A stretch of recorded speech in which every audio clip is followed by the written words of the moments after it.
कृषि कानून पर सुप्रीम ब्रेक और आंदोलन। नमस्कार, बात मुद्दे की में आपका स्वागत है। मैं हूं राजेश सक्सेना। लंबे समय से चले आ रहे कृषि कानून पर किसान संगठनों के विरोध पर ब्रेक लग गया है। मामले में सुप्रीम कोर्ट ने संज्ञान लिया है और तीनों कानूनों पर ब्रेक लगा दिया है, लेकिन सरकार का कृषि कानून वापस नहीं हुआ है। कोर्ट ने इसको लेकर एक कमेटी गठित कर कानून पर मंथन की बात कही है। हालांकि सरकार और किसान संगठनों के बीच कई दौर की बातचीत बेनतीजा रही। दोनों ही अपने अपने रुख पर अड़े रहे। हालांकि कोर्ट के फैसले पर किसान संगठनों ने असहमति जताई है, क्योंकि किसान संगठन लगातार कानून वापसी की बात कर रहे हैं। लेकिन कोर्ट के फैसले के बाद किसान संगठनों को कमेटी के सामने जाना ही होगा, क्योंकि अब गेंद कोर्ट के पाले में है। ऐसे में किसान संगठन किस तरह अपनी बात रखते हैं, साथ ही कोर्ट के अनुसार किस तरह का फैसला आता है, इसी पर अब सभी की निगाहें हैं। क्या कृषि कानून वापस होगा? तीनों कृषि कानूनों में कोई सुधार होगा? केंद्र की कितनी बात मानी जाती है? किसान संगठनों की किस तरह सुनवाई होगी? ये तमाम सवाल हैं जिन पर आज हम चर्चा करेंगे। चर्चा शुरू करें उससे पहले देखते हैं इसी से जुड़ी ये खास रिपोर्ट।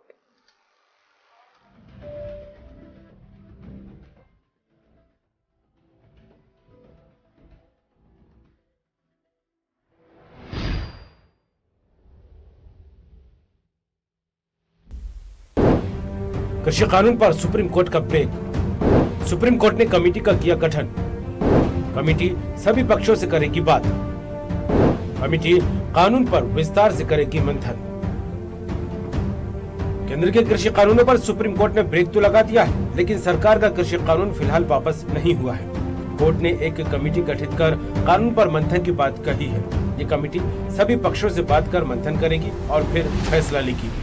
किसानों और सरकार के बीच करीब 8 राउंड की बात हो चुकी है, लेकिन कोई ठोस नतीजा निकलकर सामने नहीं आ सका। साथ ही कई मौकों पर दोनों पक्षों में सख्ती भी देखी गई। सुप्रीम कोर्ट की कमेटी सभी पक्षों से बात करेगी।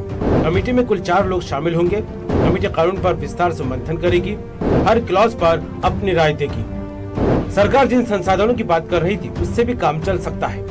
अब पूरा मामला सुप्रीम कोर्ट ने अपने ही हाथ में ले लिया है। ऐसे में अगर कृषि कानून में खामियां गिनाई जाती हैं, तो केंद्र पर इन्हें वापस लेने का दबाव बन सकता है। सुप्रीम कोर्ट का कहना है हम सस्पेंड भी कर सकते हैं कानून।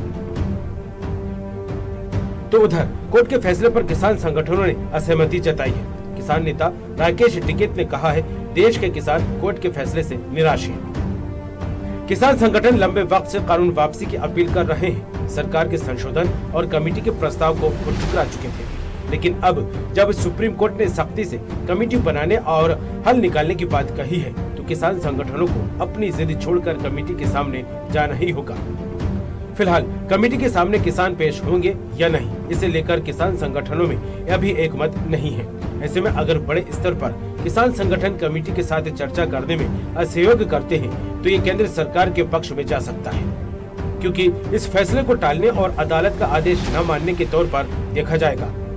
News desk.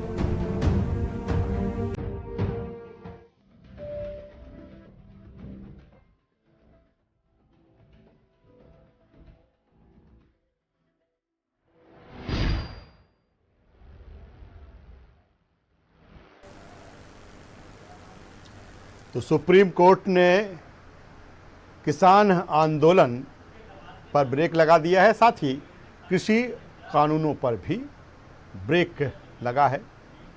अब सब कुछ कोर्ट के दिशा निर्देश अनुसार होगा। दोनों तरफ की दलीलें होंगी, सरकार का पक्ष भी होगा, किसान संगठनों का पक्ष होगा, और उसके बाद कोर्ट ये फैसला करेगा कि आखिर किस तरह का फैसला लेना है। क्या तीनों कृषि कानून अमल में आते हैं, कुछ सुधार होता है, या फिर जिस तरह से कोर्ट ने ये भी कहा है कि कानून सस्पेंड भी कर सकते हैं। ये तमाम सारी चीज़ें हैं जो आज देखने को मिली हैं। आज हम इसी मुद्दे पर चर्चा करेंगे, बातचीत करेंगे। चर्चा शुरू करें उससे पहले पूरे पैनल से, अपने मेहमानों से आपका परिचय कराना चाहेंगे, तारुफ कराना चाहेंगे। हमारे साथ में है वरिष्ठ पत्रकार शिव अनुराग पटेरिया जी। शिव अनुराग जी, बहुत स्वागत करता हूं आपका। हमारे साथ में है दीपक बलेचा जी, बीजेपी नेता आपका भी स्वागत करता हूं दीपक जी, और हमारे साथ में हैं राकेश सिंह यादव जी, कांग्रेस नेता प्रवक्ता। राकेश जी, आपका भी स्वागत करता हूं। सबसे पहले शिव अनुराग पटेरे जी के पास में आता हूं। शिव अनुराग जी, किस तरह से देखते हैं, क्योंकि लंबा आंदोलन चला, 50 दिन से ज़्यादा समय इसमें निकल चुका, तमाम दौर की बातचीत हुई, बेनतीजा रही, फिर आखिर कोर्ट को सामने आना पड़ा, और जिस तरह से कोर्ट ने इस पर ब्रेक लगाया है, दोनों तरफ से ब्रेक है, आंदोलन पर भी है और कानून पर भी है, और कमेटी की बात हुई है, किस नज़र से देखते हैं यही रास्ता था आखिर? मुझे लगता है कि कोई रास्ते और भी हो सकते थे जी। अगर किसान संगठन और देश की सरकार आपस में मिल बैठ के बात कर लेती। अब तय नहीं है, सर्टेन नहीं कि आखिर आने वाले दिनों में क्या होगा, लेकिन किसान संगठनों की तरफ से कहा गया है कि जो उनके बड़े बूढ़े हैं वो फैसले को मानने के लिए तैयार नहीं है, उनके बारे में कल बातचीत होगी। यानी उनकी तरफ से साफ संकेत हैं कि वो इस फैसले से सहमत नहीं है और इसके साथ जाने वाले नहीं भी हो सकते हैं। वहीं केंद्र सरकार ने कहा है कि हमारे पक्ष में फैसला नहीं हुआ है, हम जो चाहते थे वो नहीं हुआ है, लेकिन हम फैसले का स्वागत करते हैं। केंद्रीय कृषि मंत्री की तरफ से एक ट्वीट आया है। सबसे बड़ी बात है, केंद्र और किसानों के बीच जो बातचीत होना चाहिए थे वो अब सर्वोच्च न्यायालय की मध्यस्थता में उनके कमेटी के सामने होगी। इस फैसले की न्यायिक समीक्षा मैं नहीं कर सकता हूँ कि सुप्रीम कोर्ट के या किसी भी कोर्ट के फैसले को लेकर आप मीमांसा नहीं कर सकते हैं। आप सहमत होने का आप ये कह सकते हैं, लेकिन आपको उसको स्वीकार करना पड़ता है, जैसे राज ऋषि का फैसला राजाओं के जमाने में स्वीकार किया जाता था। सबसे बड़ी बात है कि अब किसान संगठन, सरकार और समाज को, मैं हमेशा बात कहता हूँ, को आगे आना चाहिए। सबसे बड़ी बात है, सरकार भी आगे आए, किसान संगठन भी आए, कोई समाज के तौर पर हम सब लोग मिलकर एक माहौल पैदा करें, एक एनवायरनमेंट बिल्डिंग करें कि बातचीत सार्थक और सफल हो जाए। दरअसल करीब 45 दिन के आसपास हो गए हैं, दिल्ली में डेरे डाले हुए 2.5 करोड़ लोग बंधक हो गए हैं, करोड़ रुपए का रेवेन्यू लॉस हो गया है। पहले पंजाब में, हरियाणा में आंदोलन होता रहा। मुझे लगता है कोरोना के बाद जो हालात हैं उसमें हमारी इकोनॉमी लगातार डेटोरेटरी, हम हैरान और परेशान हो रहे हैं। ऐसे में लंबा आंदोलन देश की आर्थिक गतिविधियों को क्षति पहुंचाते हैं। लेकिन किसानों की बातें हैं, उनको बात होना चाहिए, और अगर बात नहीं होगी तो बात नहीं निकलेगी, क्योंकि हिंदुस्तान की 75% के आसपास आबादी गांव में रहती है, तो खेती किसानों पर निर्भर होती है, और उसके कारण से किसानों की सहमति और पूर्ण सहमति जब तक नहीं होगी तब तक मुझे लगता है चीजें ठीक आकार में नहीं आएंगी। चलिए, काफ़ी अहम बात शिव अनुराग जी कह रहे हैं। दीपक बलेजा जी हमारे साथ में हैं।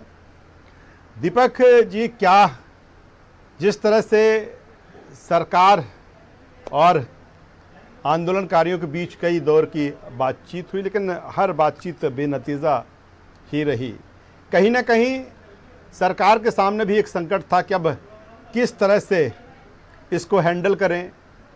पीछे जाते हैं तो दिक्कत है, एज इट जो स्थिति है उस पर बात बन नहीं रही थी, और फिर जिस तरह से कोर्ट का फैसला आया है, कहीं नहीं कहीं कह सकते हैं कि सरकार ने भी राहत की सांस ली होगी। मैं आपको बताना चाहता हूं कि हमारी भारतीय जनता पार्टी सरकार का रुख शुरू से लेकर साफ रहा है, और शुरू से लेकर ही हमारी सरकार जो रही है वो अन्नदाताओं के साथ रही है। और हमारी जैसे सरकार ने कमेटी करने की जो सिफारिश बनाई, वो शुरू में ही हमारे कृषि मंत्री माननीय नरेंद्र सिंह तोमर जी ने इस चीज की सिफारिश की थी, और हमारे किसानों के सामने बात रखी थी कि अगर आपको सरकार के ऊपर विश्वास नहीं तो एक कमेटी बनाते हैं और आप इस आंदोलन को स्थगित करिए। और माननीय सुप्रीम कोर्ट ने, देश की सबसे बड़ी उच्चतम न्यायालय ने भी यही फैसला लिया कि आप समिति बना के आगे जो भी फैसला होगा समिति का, वो आप किसानों को मानना पड़ेगा और सरकार को भी मानना पड़ेगा। तो निश्चित रूप से, जैसे कि हमारे सम्माननीय और पूजनीय हमारे पटेरिया जी ने ये बात रखी कि न्यायपालिका के सम्मान का सभी को करना होता है, उसके साथ साथ सरकार भी इस चीज का सम्मान कर रही है, और निश्चित रूप से सरकार करेगी। और जहां तक किसान आंदोलन की बात रही, तो किसानों के साथ साथ हम हमेशा रही है, हमारी सरकार रही है, और कई दशकों तक विपक्ष की जो आज इस मुद्दे पे राजनीति करने की कोशिश कर रही है, जो कि सरासर गलत और निंदनीय है। और अगर वाकई वो उतनी किसानों के प्रति हितकारी होती तो ऐसा कानून कई दशकों पहले ही आ चुका होता, और अगर कानून इतना सरकारों की इतनी दुर्दशा नहीं होती तो ये कानून भी नहीं लाना पड़ता किसानों के लिए। तो निश्चित रूप से भारतीय जनता पार्टी हमेशा से किसानों के हित में रही है, अन्नदाताओं के हित में रही है, और आगे भी रहेगी। देखिए दीपक जी, यहाँ एक सवाल ये भी है, चूंकि आज कोर्ट ने ये फैसला लिया है, लेकिन कल जिस तरह से कोर्ट ने कहा था, तीनों कृषि कानूनों को लेकर सवाल खड़े किए थे कि आखिर ये कृषि कानून जब आप तैयार कर रहे थे तो कौन से इसमें विशेषज्ञ थे, कौन से ऐसे किसानों से जुड़ा हुआ संगठन था और आपने अचानक ये तीनों कानून बना दिए और कहीं ना कहीं एक तल्ख टिप्पणी केंद्र सरकार को लेकर भी कोर्ट ने की थी।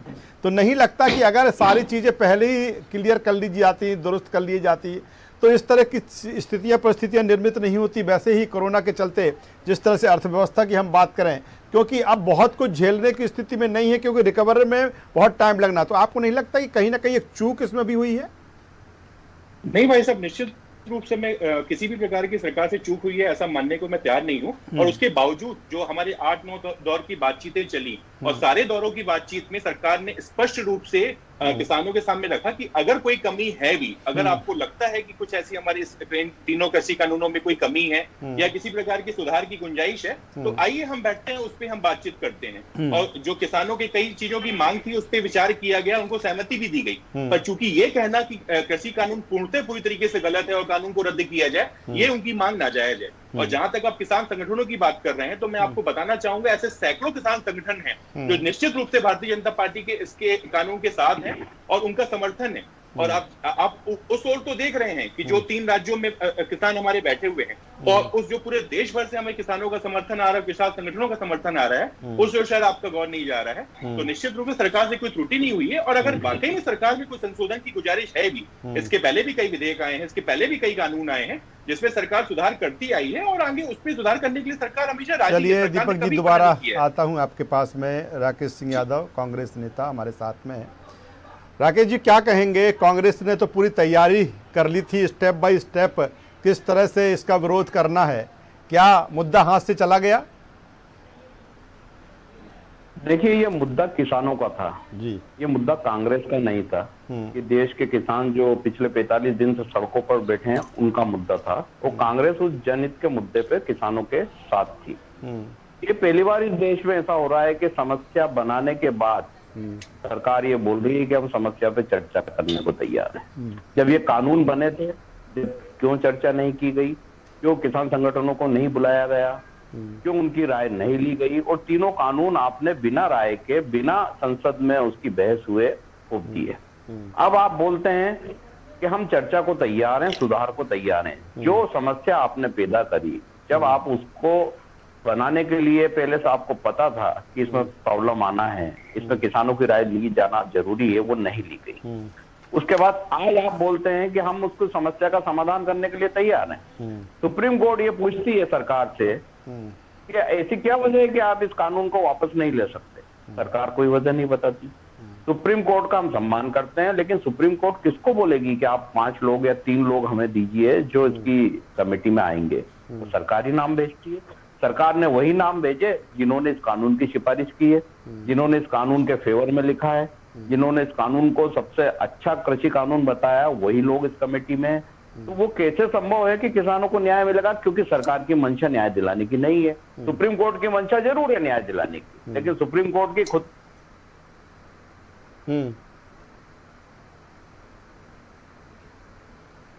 लगता है राकेश जी आवाज पहुंच रही है, कट गई है उनसे बात करके जी और फिर जी बोलिए उनसे राय लेंगे और फिर हम हमारा संशोधन करेंगे। ये तो किसान, छोटा से छोटा किसान ये बोल रहा है कि जो 3 लोग आपने लिए हैं या 5 लोग जो भी आपने लिए हैं उस कमेटी में, वो 5 इस किसान बिल के समर्थक हैं जो जिसका विरोध किसान कर रहे हैं। तो न्याय की उम्मीद वो गरीब किसान कैसे करेगा? पहली चीज।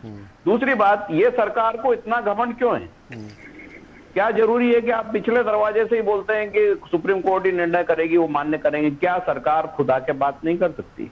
क्या किसान कोई ऐसी समस्या है इस देश की कि जिनसे सरकार झुक के बात नहीं कर सकती, जिनसे मिल के बात नहीं कर सकती? अगर लेकिन राकेश जी, सवाल तो यहाँ पर एक ये भी है, कमेटी की क्या आवश्यकता है? राकेश जी, सवाल तो यहाँ पर ये भी है कि आप भी इस देश में सरकार में रहे, लेकिन अगर कांग्रेस की बात करें तो कांग्रेस पूरी तरीके से इन कानूनों के खिलाफ में रही है। अगर कोई ऐसा संशोधन आपको लगता था, ऐसा कोई सुझाव लगता था, तो अगर कांग्रेस सामने आके कहती तो नहीं लगता कि एक बेहतर होता लोकतंत्र के लिए? ये नहीं, बिल्कुल कहाँ कहाँ कहेंगे आप बताइए। कानून लागू करे, संसद में बहस कराई गई?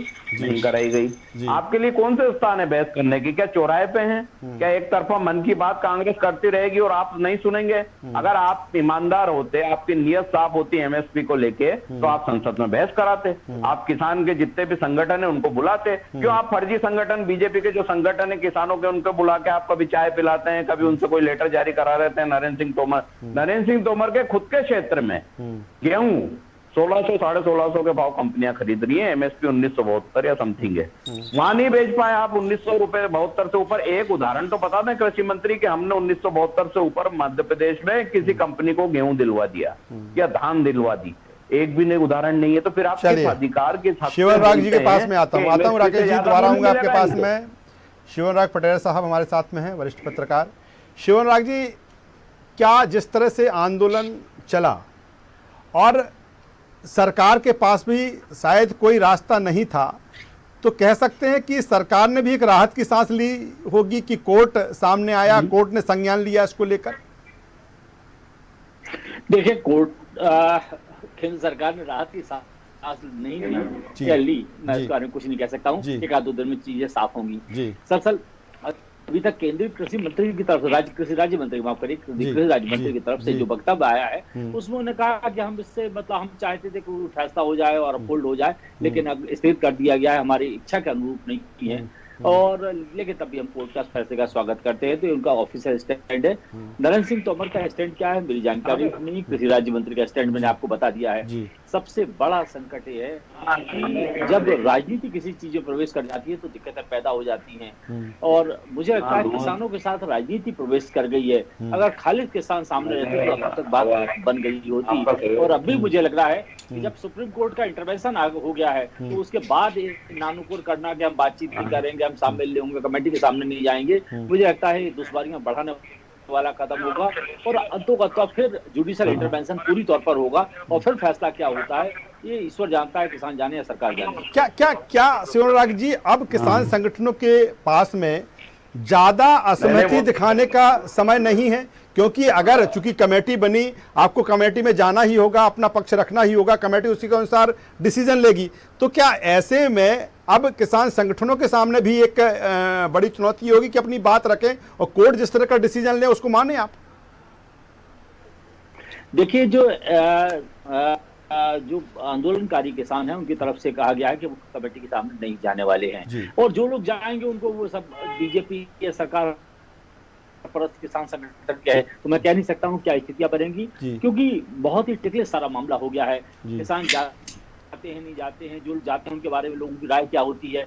जो आंदोलनकारी है, खासतौर से पंजाब और हरियाणा के जो किसान हैं और पश्चिमी उत्तर प्रदेश के किसान हैं, उनके लोगों का रवैया क्या होता है। देखिए, पूरे देश के किसानों तक ये आंदोलन नहीं पहुंचा है, 3 राज्यों तक ये आंदोलन है कुल मिला के, सही है। और इसलिए मैं 1.5 राज्यों का आंदोलन बोलता हूँ, एक पंजाब और एक पाव हरियाणा और एक पाव उत्तर प्रदेश, और कुल मिला के 1.5 राज्य हमारे मेरे हिसाब से होते हैं, इससे ज्यादा नहीं होता है। तो पाव और एक पूरा, तो कुल मिला के सबसे बड़ी बात है। लेकिन इसके बावजूद भी किसानों का कंसर्न है तो उसको सुनवाई करना चाहिए, उसमें बात करना चाहिए। बिना बात के चीजें होती नहीं है। और केंद्र को भी मतलब मुझे लगता है केंद्र ने तो अब कोर्ट के पाले में बॉल डाल दी है, और अब अदालत का जो फैसला है मुझे मानना तो सबको पड़ेगा। आप अच्छे से माने, बेमर्जी से माने, क्योंकि अदालतें सर्वोच्च होती हैं, राज्य ऋषि उनको दर्जा होता है। और अगर आप नहीं मानेंगे तो बाई लॉ, बाई फोर्स आपसे वो आदेश मनवाया जा सकता है। हो सकता है कि जो समिति की बैठक हो उसमें कोई वे आउट निकाल दिया जाए। एक वे आउट मुझे लगता है, एक वे आउट ये हो सकता है कि राज्यों को अधिकार दे दिया जाए कि जो राज्य इनको लागू करना चाहे वो लागू करें, जो ना चाहे वो ना लागू करें। अगर पंजाब सरकार नहीं चाहती तो मत लागू करिए, हरियाणा नहीं चाहती मत लागू करिए, या उनमें अपने संशोधन। लेकिन राज्यों पर कानून की तरफ मुझे लगता है बढ़ती हुई सारी चीजें दिखाई दे रही हैं, क्योंकि मेरी सूचना ये है कि अब केंद्रीय कानून जो है राज्यों के ऊपर एक निर्भरता लागू कर दी जाएगी। राज्य विधानसभा इसको पारित करे और अपने यहाँ लागू करवाए। तो जिन राज्यों में लागू नहीं होगा उनके किसान और वहां की राज्य सरकार जानेगी। लेकिन ऐसा होगा कि नहीं होगा मैं कह नहीं सकता हूँ। एक ऑप्शन बताया, एक वे आउट आपको बताया, लेकिन फिल वक्त तक जो चीजें हैं उसमें आंदोलनकारी जो किसान हैं वो समिति के समक्ष उपस्थित होने के लिए तैयार नहीं है, ये समझ में मुझे आ रहा है। शिवराज जी, कांग्रेस की तो तैयारियां धरी की धरी रह गई, लेकिन वो कहते हैं ना कि कांग्रेस ने कोशिश जरूर की।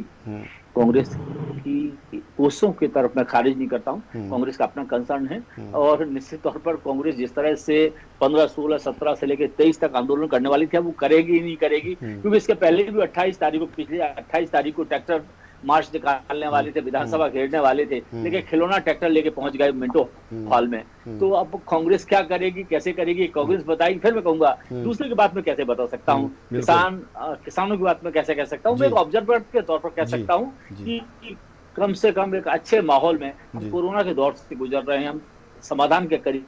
बिल्कुल बिल्कुल, काफी अहम बात, मिल बैठ के आगे बढ़ना चाहिए। बिल्कुल, शिवराज जी काफी अहम बात कर रहे हैं, वरिष्ठ पत्रकार हैं और अनुभव के आधार पर उनकी बातें। दीपक जी, क्या अब माना जाए, क्योंकि ये भी एक कहीं ना कहीं लाइन है कोर्ट की कि वो कानून को सस्पेंड भी कर सकते हैं। अब जो कुछ है सारा कानून कोर्ट के उसमें सारा कुछ होना है। किस तरह से होप अब सरकार को इसको लेकर, बीजेपी को? देखिए भाई साहब, हमारे सामने ऐसे पत्रकार बैठे हैं जिनकी सिर्फ और सिर्फ मैं नहीं, पूरा मध्य प्रदेश इज्जत करता है, सम्मानीय पटेरिया जी। उन्होंने एक बहुत अच्छी बात कही बीच में, अगर आपने बोला होगा, आंदोलनकारी किसान। जैसा कि उन्होंने बताया कि ये पूरे देश के किसानों की बात नहीं है, जबकि पूरा देश के जो किसान के संगठन है, चाहे वो पूरे के पूरे भारतवर्ष से जो हमारे समर्थन आ रहा है, उनका जो कहना है वो साफ साफ यही कहना है कि जो ये किसान जो अब कानून लाया गया है, कृषि कानून लाया गया है, ये पूरी तरीके से देश हित में और किसान हित में है।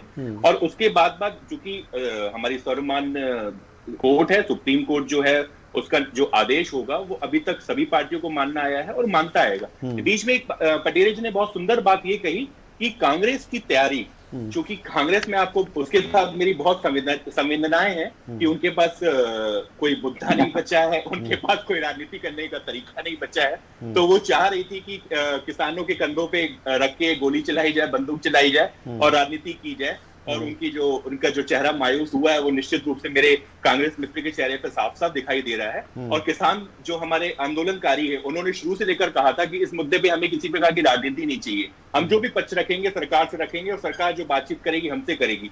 पर कहना है ना कि वो किसी भी मुद्दे को हाईजैक करने की कोशिश और उससे राजनीति करने की कोशिश, चाहे उन्होंने बड़े बड़े आतंकवादियों को अपना मित्र कह दिया और साहब जैसे शब्दों का यूज किया। तो चूंकि कांग्रेस के पास जब कोई मुद्दा नहीं है, कोई नेतृत्व नहीं है, और जो नेतृत्व है वो आपस में लड़े भिड़े पड़े हैं। अभी कल ही की बात बता रहा हूँ, मेरे गृहग्राम क्षेत्र सतना जिले में इनका सो कॉल्ड तथाकथित एक आंदोलन हुआ था, जिसमें इनकी गुटबाजी और पेपरों में आंदोलन की खबर कम छपी है और इनकी गुटबाजी की खबरें ज्यादा छपी हैं। तो ऐसे जिसका कोई ना मूल रह गया है, ना कोई अस्तित्व रह गया है, और कांग्रेस पूरी तरीके से एक क्षेत्रीय पार्टी बनकर रह चुकी है, तो उनके बारे में बात करना भी मैं उचित नहीं समझता। चलिए, वो पार्टी जी बिल्कुल, ये पार्टी की समस्या, अंदरूनी समस्या है, और कांग्रेस किस तरह से इन हालातों से निपटेगी तो उनका पार्टी का व्यक्तिगत मामला है। लेकिन जिस तरह से किसान आंदोलन और फिर कोर्ट का संज्ञान, राकेश सिंह जी क्या कहेंगे?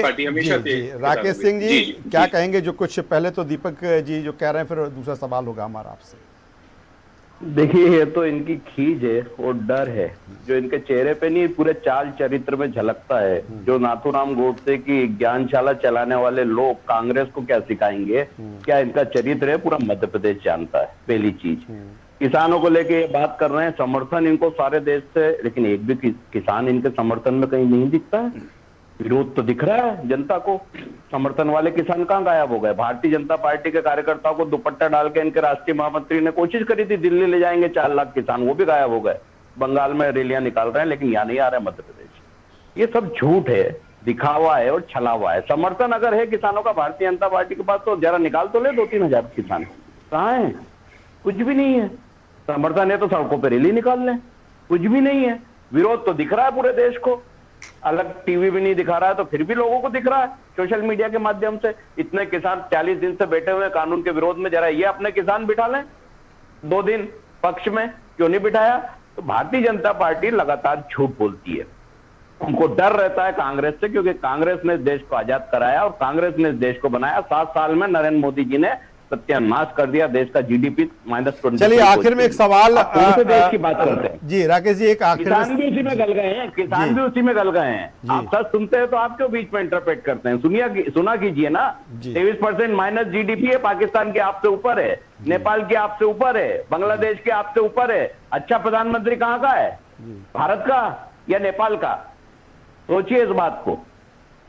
चलिए आखिर में ये सवाल है राकेश जी आपसे हमारा कि अब जो आपकी रणनीति है वो कायम रहेगी आगे? अभी सड़कों पे कांग्रेस आएगी कि अब ब्रेक रहेगा? निश्चित तौर पे देश के किसानों के हम साथ हैं। पिछले दरवाजे से कोई भी आदेश पारित करा लेना, ये भारतीय जनता पार्टी की पीछे से सो कॉल्ड रणनीति थी कि ये कमेटी हम सुप्रीम कोर्ट को देंगे, वो बन के आएगी, वो वापस बोलेगी, ये आंदोलन खत्म हो जाएगा। आंदोलन खत्म नहीं होना है, क्योंकि यह जनता का आंदोलन है। अंग्रेजों के टाइम भी जब आंदोलन चला था तो महिलाओं बच्चों ने अंग्रेजों के खिलाफ भाग लिया था। आज भी ये आंदोलन उन्हीं अंग्रेजों की सरकारों के खिलाफ है जो उस समय अंग्रेजों की गुलामी करते थे। तो ये आंदोलन तो चलेगा और कांग्रेस लगातार जमीन पे हर जगह संघर्ष करेगी। आंदोलन चलेगा, कांग्रेस अभी भी कायम है। लेकिन जिस तरह से सुप्रीम कोर्ट का सुप्रीम फैसला और कहीं ना कहीं अब कोर्ट और कानून की नज़र से जो कमेटी बनेगी उसके अनुसार दोनों पक्षों को सुना जाएगा। तो जो बेहतर होगा कोर्ट अपना फैसला इसको लेकर देगी, जो कुछ आज कोर्ट ने कहा है। आज हमारी से चर्चा में जुड़ने के लिए दीपक बले जी आपका, शिवराज पटेल साहब आपका और राकेश सिंह यादव जी आपका, तीनों मेहमानों का बहुत शुक्रिया करना चाहूँगा। तो कुल मिलाकर लंबे समय से चला आ रहा किसान आंदोलन में कहीं ना कहीं कोर्ट ने जिस तरह से ब्रेक लगाया है, तीनों कानूनों पर भी ब्रेक लगा है और अब सुनवाई होगी दोनों पक्षों की तरफ से और फिर कोर्ट फैसला लेगी कि आखिर सही क्या है, कानून को किस शक्ल में पेश होना चाहिए, क्या पूरे तरीके से सस्पेंड करने की ज़रूरत है या फिर इसमें कुछ सुधार की गुंजाइश है। और दोनों पक्षों को सुनने के बाद कोर्ट फैसला सुनाएगी। और अन्नदाता से जुड़ा हुआ सवाल है, राजनीति और सियासत भी हावी रही है, लेकिन होना यही चाहिए कि देश का किसान, देश का अन्नदाता और उसके लिए जो बेहतर हो वो हो, और राजनीति सियासत को साइड में किया जाए। वैसे भी कोरोना के चलते जो अर्थव्यवस्था है देश की वो गड़बड़ाई हुई है। कोशिश होना चाहिए कि समय रहते इस पर बेहतर फैसला हो और किसान जो अन्नदाता है, जो जीडीपी में जिसकी अहम भूमिका है, उसको सही न्याय मिले। आज की चर्चा में बस इतना ही। न्यूज़ वर्ल्ड पर खबरों का सिलसिला लगातार जारी है, बने रहिए हमारे साथ। नमस्कार।